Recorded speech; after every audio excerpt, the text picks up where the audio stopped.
welcome to this honest review of the Ampeg, now under Yamaha ownership, 50th Anniversary Heritage SVT. I'm going to divide this review into the pros, which are going to be a mixture of objective and subjective, objectively from a text perspective, subjectively from my perspective as someone who likes to play bass. And then the cons are all going to be limited to the objective. Things which are observable and repeatable and not really up for debate. We'll get to the cons a little bit later because it's nice to start off positively.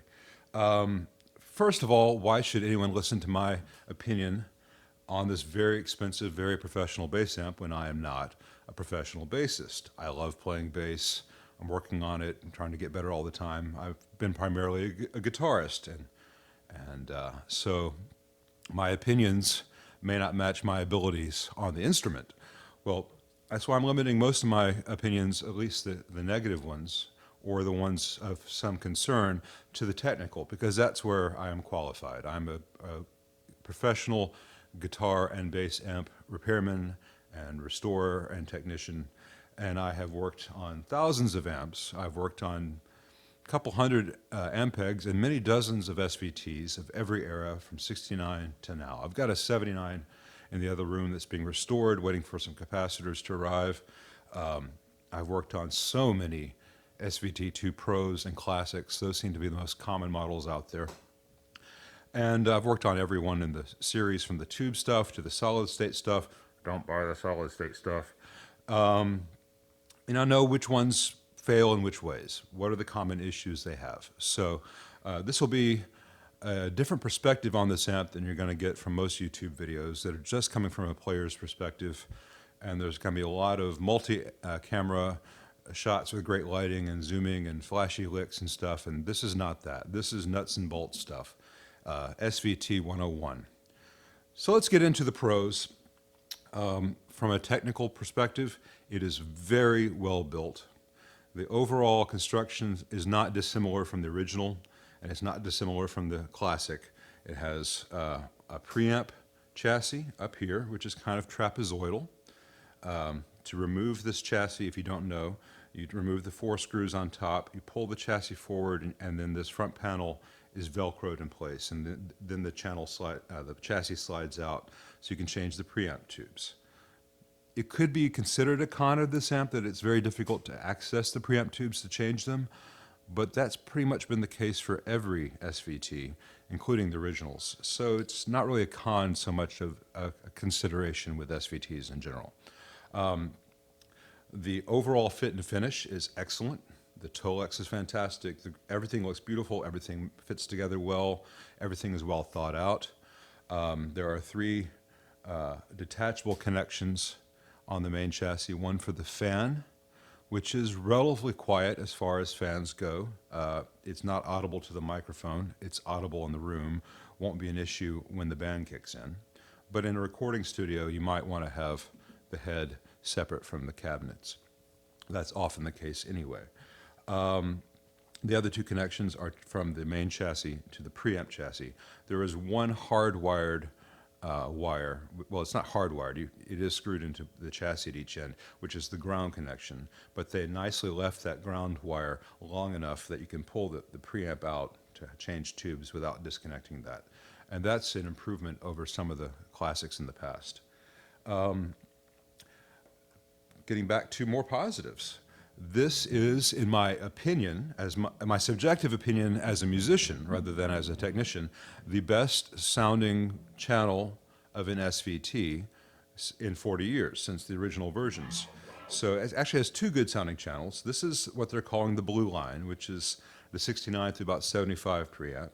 And this one they're calling the Magnavox, which is the late 70s. And they have distinct sounds, and I'm going to let you hear them mostly flat. I'm going to play around with some of the switches, not all of them, because that's an entirely different video, and there are a lot of better players than I who'll be glad to show you all the whiz-bang things this does. In its stock form, with everything flat and none of the deep switches on, this channel sounds like a big, punchy SVT. I've got the volume at about 10 o'clock, which is actually at the beginnings of stage volume for most situations these days. So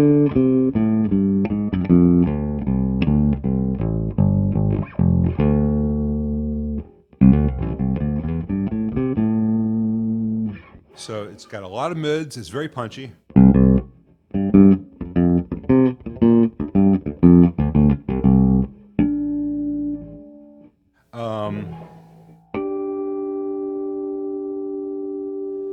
To some who are used to playing modeling amps or all the various modern amps out there, it's a very brash, aggressive, mid-rangey sound that may not sound as pretty as people are used to.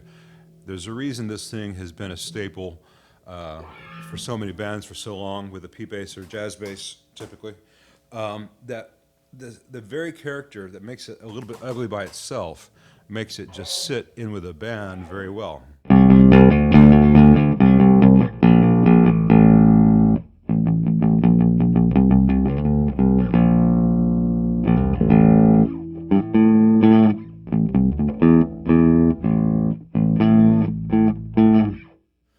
So that kind of burpy, throaty obnoxiousness does really well in a band. However, if you do the deep switch, the ultra low switch, then all of a sudden it gets a little more modern sounding, a little scooped in the lower mids, fuller in the lows.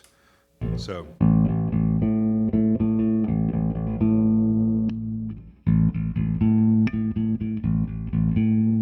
Which is what a lot of modern players might be more used to.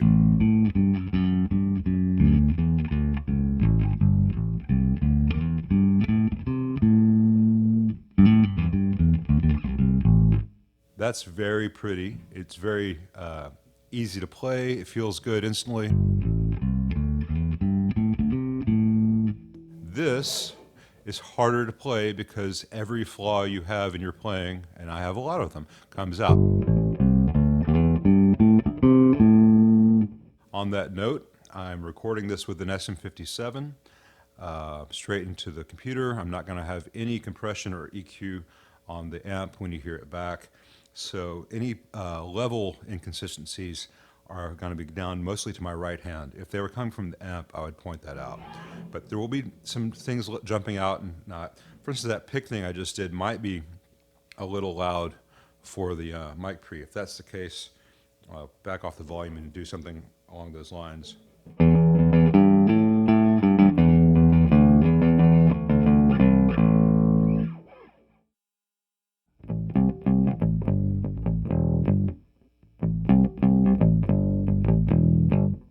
So yeah, the pick is definitely louder as I play it than the fingerstyle. The second channel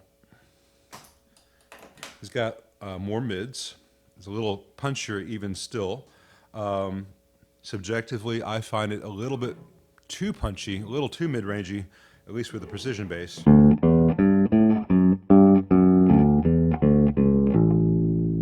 You can massage it from there.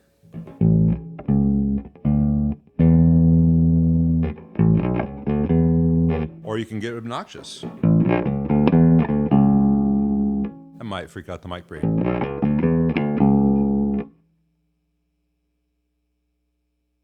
But as it is flat, while I find it a little bit brash with this P-bass, I suspect that those who like to solo on the bridge pickup of a jazz bass, a la Jaco, would quite love this.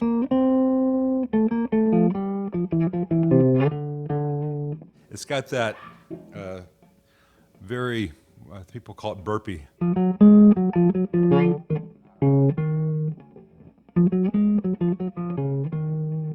Sound, a little bit of delay or chorus, and you're right there. I don't play like that yet. I may never play like Jaco. I would love to. I love his playing, but that's not what I do. But this channel would be uniquely good for that. It also does some of the more aggressive stuff, though at these volumes it would freak out the mic pre too much, but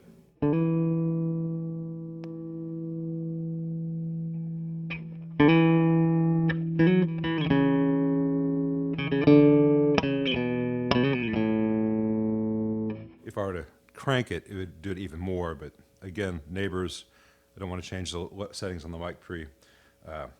That Getty stuff is louder. from the 70s. So this is a very usable channel. I think it might be a little over the top for a P-bass. That said, you can jumper the channels and blend them together however you want. And, you know, again, meat potatoes P-bass, you can get some very modern sounds out of this.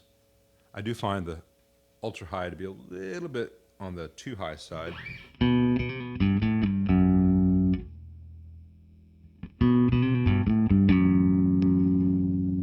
Maybe turn this down and that.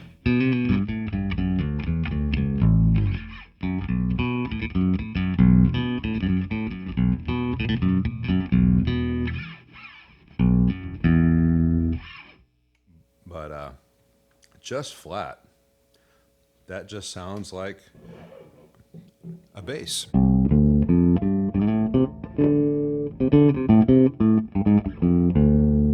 And a better bassist would sound even better. Go figure. All right, let's go to the cons of the amp from a technical perspective. The amp as a design, I think, only has one potential down the road con, and that may be a little confusing to explain. A little back history. This amp shares the power section and output with the VR. And this amp and the VR, their output and power section is very, very similar to that of the SVT Classic that St. Louis Music was making back in the day. There's some changes, but the fundamental approach is the same. It is a revision of an existing design. When the Classic first came out, they had 22 ohm screen grid resistors on the output tubes, and paralleled across each resistor was a 1 in 4007 diode. And those are common points of failure. And later in the production run of the Classic, St. Louis Music / Ampeg sent out a service bulletin to say not only had they changed the production amps, but they urged any amp that came in to a service technician to have the same changes made. And that was to change the screen grid resistors from 22 ohms to 220 ohms and remove the 1 in 4007s if present. And I have had amps come in that had them where that was a point of failure, very common point of failure. And I've had amps where that had not failed yet, but I changed them because that was a service bulletin. Now, I don't know whether, since this inherited the output from the VR, whether someone at Loud Technologies, who owned the Ampeg when they came out with the VR, I don't know whether one of their engineers was arguing with the St. Louis Music engineer and said, no, those diodes need to go back, or whether someone at Loud said, we need to make a new SVT. The Classic is probably the most reliable one we had out. Let's go back to that as a starting point, and called up the schematic for the Classic. Oh, they have diodes in parallel across the screen resistors. Let's put those in.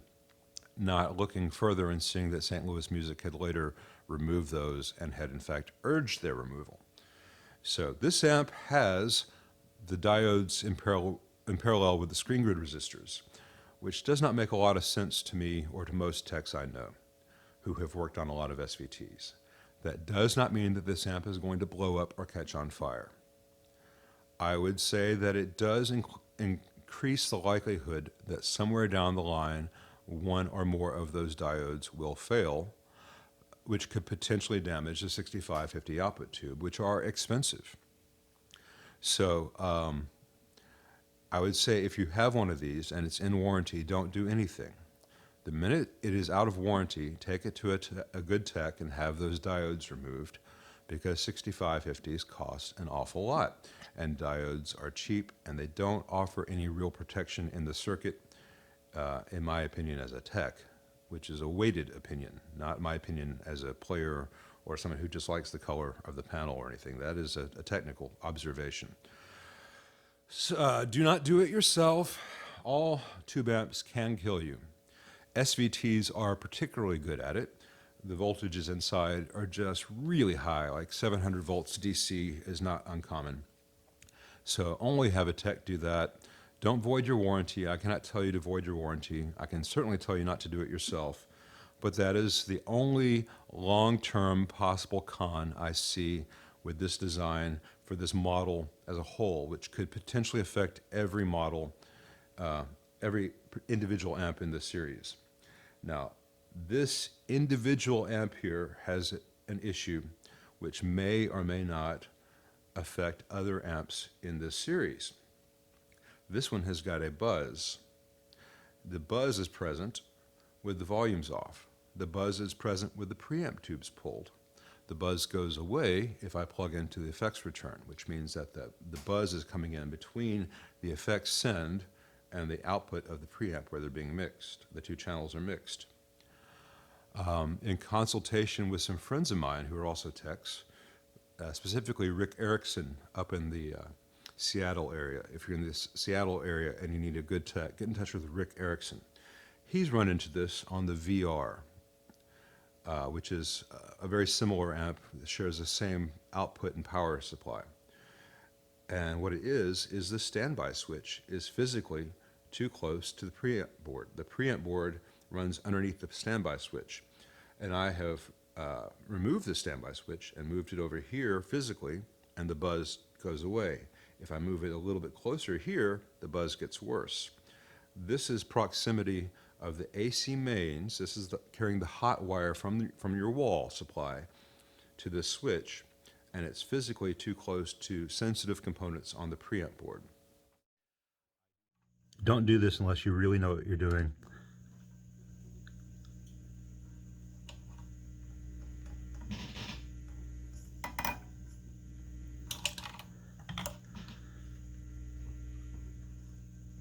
It might be that red cap.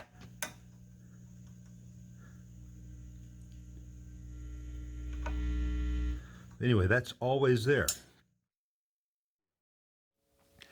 I do not know whether this is going to affect 1 out of 10, 1 out of 100, 1 out of 1,000, or whether this is going to be very rare. This amp is going back to Ampeg, and their engineers are going to look at it.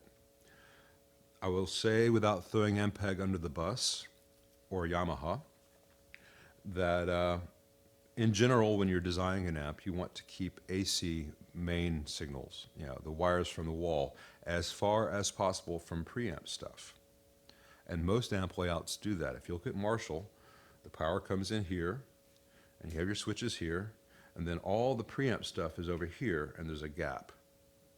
Well, there's not much of a gap here. There's that much of a gap, but they make it worse by having the preamp board come out this way some more. And so there is no gap as far as the components are concerned. So I think this is a bad design aspect that may or may not affect other individual amps in this series. So I don't want to scare you off of this amp, but if you take one of these for a test drive, have it powered on, nothing plugged in, volume's off, do you hear a buzz when it's out of standby? Does the buzz go away if you plug into the effects return? If so, you have the standby buzz. Now, to show you exactly how bad it is, I'm going to stop talking for a moment, and I'm going to raise the playback level of the mic on the speaker, and you're going to hear this buzz, and it's constant.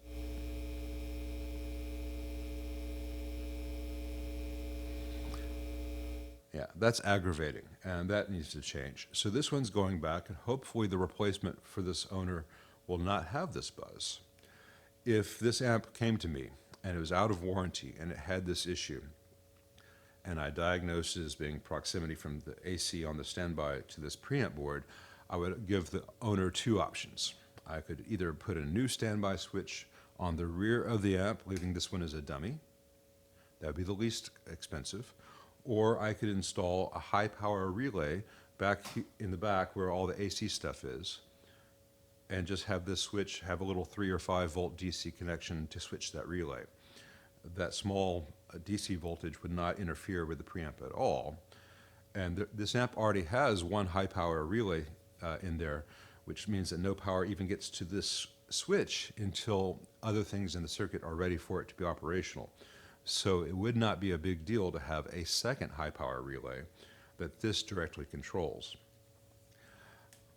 On that note, in general, I'm not telling you to do this, because this does have a high power relay in there that will not let any power go to the switch until other parts of the circuit are ready for it. In general, you could operate this amp without using the standby switch at all, because this is really a secondary switch. The relay is the first standby switch. But that would not help you if you were to turn it off for 30 seconds and turn it back on. You get a spike then. But in terms of initial power up, it's not the best design overall. They inherited this design from the CL, but the interaction of the AC with the preamp board seems to be unique to the VR and the Heritage, and that is very problematic, which is a real shame, because other than that and the potential issue with the diodes long term, this is the best sounding SVT in 40 years, in my opinion, both as a tech and a player, aside from this issue.